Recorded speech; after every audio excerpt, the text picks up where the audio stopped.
balik lagi bahas. Balik lagi kita kamar utama.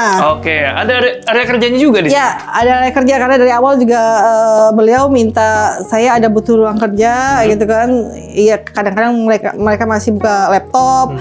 Kemudian ada untuk CCTV-nya, ini CCTV sebenarnya. Oke. CCTV memang kita sengaja matikan dulu.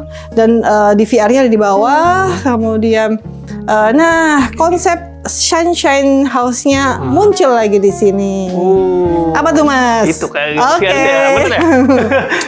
Atau inilah kalau saya mah sukanya tuh. Oke, iya. Jadi ya sebenarnya ini berbandingkan cahaya sih sebenarnya, tanpa ada lampu pun udah sangat terang gitu. Jadi kalau buat saya tuh arsitektur yang berhasil adalah Mustika Eco Green ya. Jadi tanpa lampu tambahan, tanpa air conditioner pengudaraan tambahan itu, tapi kita tetap nyaman. Itu saya anggap sih baru berhasil gitu. Jadi mandi cahaya udara tuh cross ventilation itu baru oke kalau buat saya sih. Pantesan gede banget ini kalau dibuka.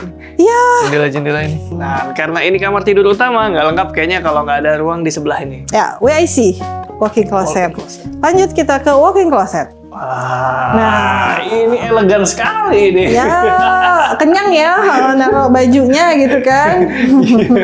Kenyang gitu. Bisa banyak ini, Mbak. Bisa banyak banget, Mas. Kenyang dia udah. Sampai full ya Mbak atas ya? Betul, sampai full. Jadi yang bagian atas seperti biasa kita fullin sampai atas karena ya sebenarnya nggak terlalu tinggi banget ya, ini sekitar 3,2an paling tinggi ya. Nah, bagian untuk lemarinya, wardrobe-nya memang dari awal si ibunya saya mau yang transparan aja gitu. Jadi saya bisa melihat pembagian misalnya satu ibu satu bapak atau gimana nanti tergantung gitu.